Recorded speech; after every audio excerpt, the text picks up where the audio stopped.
Muito bem, turma, estamos voltando aqui com a nossa segunda aulinha. Essa aula eu vou dividir ela em dois pedaços, em duas partes. Ela é curtinha, tá? Então eu tenho dois itens agregados aqui. A primeira eu vou falar sobre a saúde do adolescente, sexualidade. Tá? E a segunda parte eu vou falar sobre as principais doenças infecciosas que nós conhecemos. Beleza? Então a primeira parte eu vou falar sobre saúde do adolescente. Adolescente. Vamos lá. A OMS define a adolescência como o período de vida entre os 10 e os 19 anos. Então vamos lá. Vai dos 10 aos 19 anos. Isso varia, depende um pouco. Alguns acabam amadurecendo mais cedo, outros demoram um pouco mais para amadurecer. Se for o caso das meninas, normalmente é mais cedo, os meninos são mais tarde. Então depende um pouco do tipo de pessoa, mas isso é só um parâmetro, né? Uma média. Essa é uma fase de mudanças físicas e emocionais. Por que emocionais? Você tem a produção, a partir de agora, de hormônios sexuais. Esses hormônios sexuais afetam o corpo e a mente ao mesmo tempo. Tá? Em que o adolescente precisa cuidar da sua saúde e do seu corpo, além da sua mente. Ambos em transformação. Ok? Vamos falar agora sobre puberdade. O que é a puberdade? Tá? No início da adolescência em geral, que vai dos 10 até os 14 anos, ocorre o período conhecido como puberdade. Nessa fase, os determinados hormônios, que são substâncias produzidas por glândulas, estimulam os ovários nas meninas e os testículos nos meninos, que são os famosos órgãos sexuais, e eles começam a secretar os hormônios sexuais. Nos garotos, o testículo produz testosterona. Nas garotas, os ovários produzem estrógeno e progesterona. Esses hormônios circulam no sangue pelo organismo e provocam aí as principais mudanças associadas a esse período. Então, o culpado de toda alteração que vocês estão passando agora é o que nós chamamos de hormônios sexuais, tá? Nessa fase da vida, também é importante estar atento à higiene do corpo. Por quê? Nesse período, a gente tem aumento da transpiração, porque o corpo começa a crescer, a se desenvolver, então tem aumento de temperatura, tá? Ocorre aí, que é causado pela ativação das glândulas sudoríparas e pelos hormônios sexuais, ok? Então você tem a proliferação de bactérias, principalmente nas axilas e nos pés. Essas bactérias consomem essas secreções e produzem um mau cheiro. Então a gente tem que ter uma higiene maior. Você tem a produção de pelos nessa região também, que pode acumular gordura, sujeira, sendo essenciais aí uma atenção maior na higienização dessas áreas, também para evitar infecções. A prática regular de esportes, a partir de agora, tanto os meninos quanto as meninas, começam a se dedicar mais aos esportes, né? Uma alimentação balanceada, e aqui vem o ponto mais importante, hein, crianças, hein, pessoal? Não consumo de álcool, fumo e outras drogas são pontos fundamentais para conquistar uma boa saúde durante toda a vida. Então, nada de álcool, nada de fumo, nada de drogas associadas aí a essa situação. Agora que o corpo está diferente, o adolescente também conta com a ajuda de médicos especializados, né? Para evitar alguns problemas relacionados à parte genital. Tanto que no caso da menina, você tem o ginecologista, e no caso do menino, você tem o urologista. Vamos ver algumas das principais alterações que ocorrem no corpo a partir do momento que você tem a produção desses hormônios sexuais. Então, nas meninas, quais são as principais alterações? Crescimento em altura, elas crescem em altura, aparecimento de pelos pubianos na região genital, aparecimento de pelos nas axilas, desenvolvimento das mamas para o processo de reprodução. Você tem o alargamento do quadril para que a criança, quando ela vier a nascer, ela possa passar pela região do quadril, tá? Amadurecimento do sistema genital e o início da menstruação. Isso nas meninas. E nos meninos? Também você tem crescimento de altura, aparecimento de pelos na região pubiana. Além da região pubiana, tem pelos faciais nas axilas e no peito. Tá? Fortalecimento da musculatura, essa é uma característica básica da testosterona. Ela aumenta a musculatura, dá mais força, mais tração. Espessamento das cordas vocais, alterando a voz, é um outro efeito colateral da testosterona. Ela aumenta aí as cordas vocais, alterando a voz da criança, tá? E o amadurecimento do sistema genital, isso no caso dos homens, ok?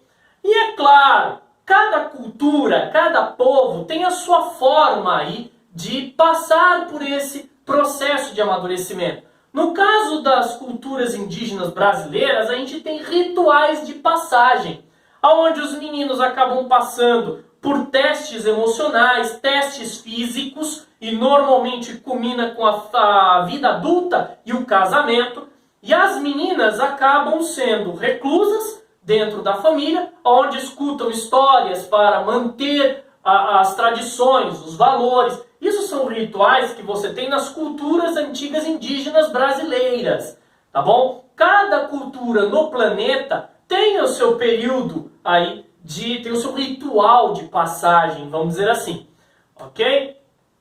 Para a gente terminar essa parte, eu vou dar um adendo bem rápido, que aqui é a questão da sexualidade nesta fase. Na puberdade, além de alterações físicas, os hormônios sexuais promovem a manifestação da sexualidade, que desperta nos adolescentes novas sensações, emoções e comportamentos. A sexualidade envolve questões que vão além do ato sexual em si, relacionando-se aos desejos, sentimentos e escolhas desse indivíduo. Tá? Sentir-se atraído, querer namorar ou estar sempre pensando em alguém são manifestações da sexualidade. Então você percebe que o item sexualidade aqui é muito amplo.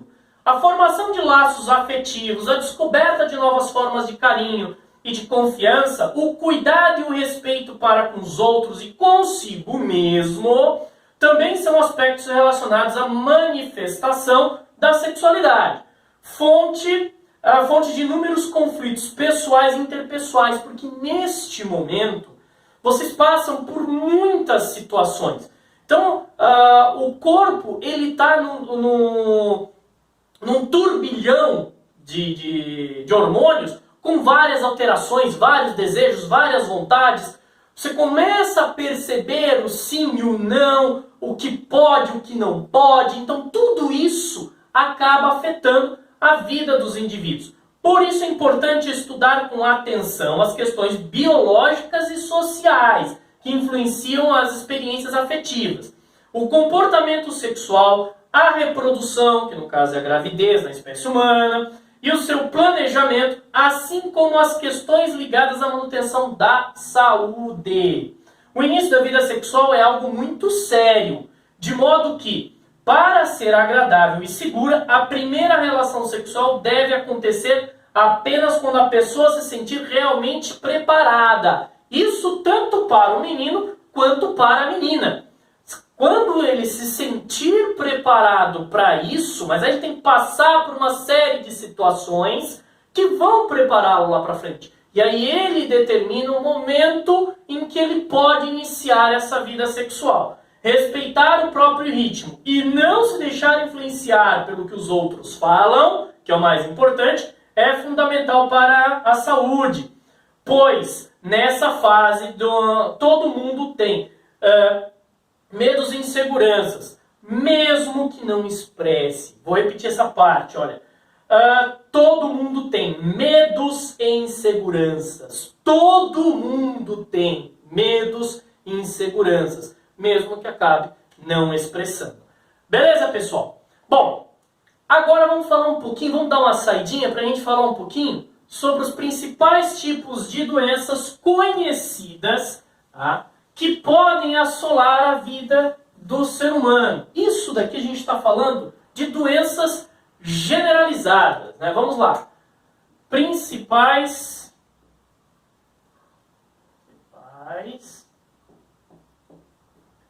doenças. Deu uma bagunçada aqui, mas dá para entender. Principais, isso, correções feitas. Doenças. Nesse tema, vamos olhar com mais atenção para a dimensão biológica da saúde, ou seja, para as doenças que podem atingir o ser humano. Segundo a OMS, as principais causas de morte nos países ricos são doenças crônicas, como cardiovasculares, bronquite, enfisema pulmonar, câncer, diabetes e demência. Já nos países mais pobres, você tem a relevância de doenças infecciosas. Olha que diferença, né? Enquanto os países ricos são doenças crônicas, que vêm ao longo do tempo, já nos países pobres você tem doenças infecciosas, como diarreia, AIDS, malária, tuberculose e outras infecções pulmonares, além de complicações durante a gestação e o parto, e aí você tem um alto índice de mortalidade infantil. O conhecimento dos agentes causadores e dos mecanismos das doenças é importante para que possamos elaborar medidas de prevenção e de tratamento adequadas à realidade de cada região. Vamos ver aí uma lista de tipos de causadores de doenças e suas doenças. Então, quem causa a doença e as suas principais doenças. Olha que interessante. O agente causador da doença. Vamos começar por doenças virais. Vírus. Quais são as principais doenças virais que nós temos? Gripes em geral, olha a Covid-19 aí, né? O H1N1, por incrível que pareça, o ebola, que é uma gripe hemorrágica, né? Hepatite, AIDS, rubéola, varíola, sarampo, então são exemplos de doenças virais. Doenças bacterianas, causadas por bactérias, cólera, peste bubônica, tuberculose, antiga lepra, hanseníase, sífilis, gonorreia, doenças fúngicas causadas por fungos, micose, candidíase, sapinhos, doenças causadas por protozoários, a gente tem a giardíase, leishmaniose, malária, toxoplasmose e aquelas causadas aí por vermes, vamos dizer assim, né? Parasitas pluricelulares ou vermes, a lombriga, a ascaridíase, teníase, a tênia, né? Ou a solitária, conhecida como solitária, piolho, chato e assim sucessivamente, ok? Vamos falar agora um pouco sobre doenças degenerativas.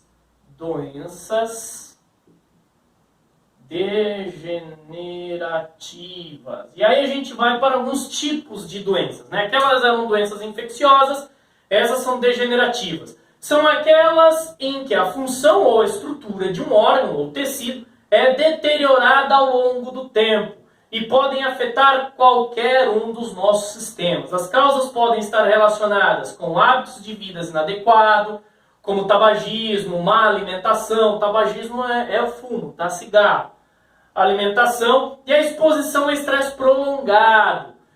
E também com a propensão genética. São geralmente doenças crônicas, ou seja, tem desenvolvimento lento e sintomas persistem por um longo período ou, muitas das vezes, a vida inteira.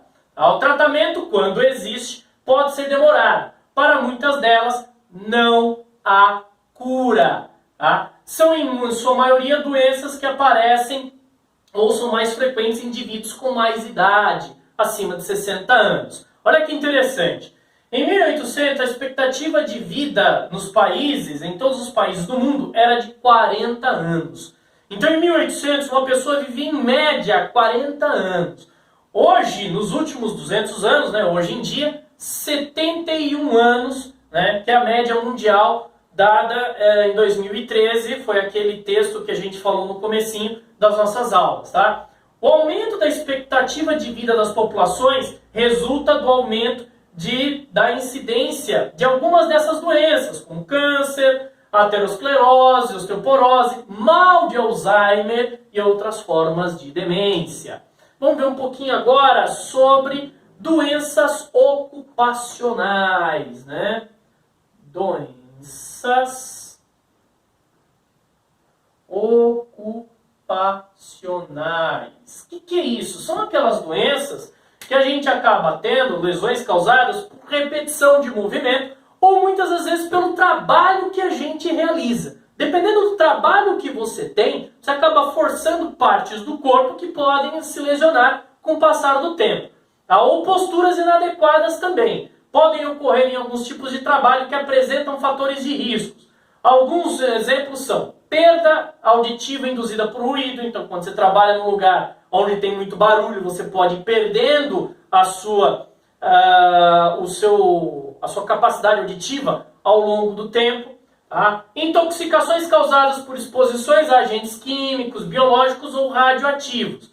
As doenças ocupacionais podem aparecer em curto, médio ou longo prazo. Para evitá-las, é preciso que haja proteção compatível com o trabalho realizado. Então, dependendo do seu trabalho, você precisa de todo um preparo para que você não seja afetado por essas doenças. Aqui a gente tem exemplos, né, de posturas, né, como as doenças posturais, que são associadas aos desvios da coluna. Então, por exemplo, o uso de bolsa. O correto é usar a bolsa total nas costas, não apenas no ombro. A gente tem o costume de levar a bolsa apenas pendurada em um ombro. Isso força aquele ombro e desloca a nossa coluna.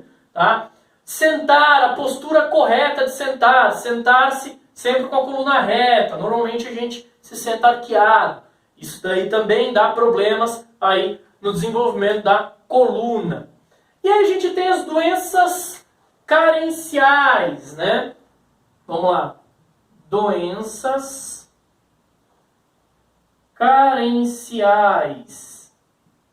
Essas doenças, elas são causadas pela ausência de uma ou mais vitaminas por tempo prolongado. Então você passa muito tempo se alimentando de uma alimentação aí que seja pobre em determinado tipo de proteína, de vitamina. Resultado, você vai desenvolver um tipo de uma doença que a gente chama de doença carencial. Tá? Como não pode ser sintetizado pelo corpo, as vitaminas em grandes quantidades precisam ser obtidas necessariamente por meio da alimentação. O exemplo mais característico é o famoso escorbuto, que é uma doença caracterizada por hemorragias nas gengivas. É um exemplo de doença carencial porque ela é causada pela falta da vitamina C.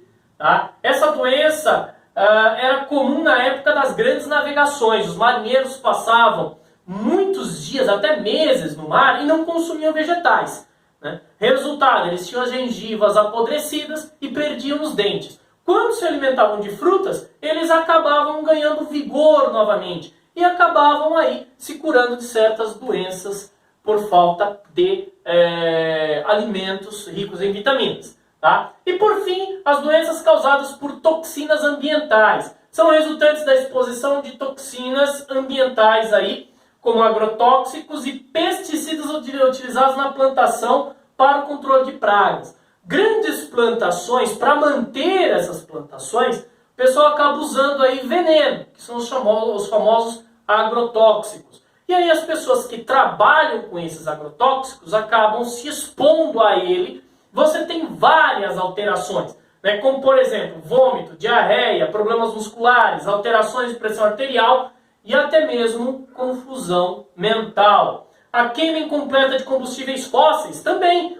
né? Como é o caso do álcool, a gasolina e o diesel, libera substâncias como monóxido de carbono, dióxido de nitrogênio e dióxido de enxofre, que poluem o ar e aí dão problemas respiratórios também para a gente.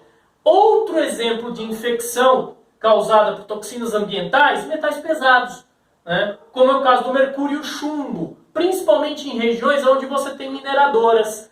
Né? Essas regiões onde tem mineradoras, esses metais pesados, eles vão parar em águas de rios, lagos, e aí a pessoa consome, você tem várias alterações biológicas no corpo. Beleza, pessoal? Mais uma aulinha pra gente aí, tá bom? Então, até a próxima, hein, gente?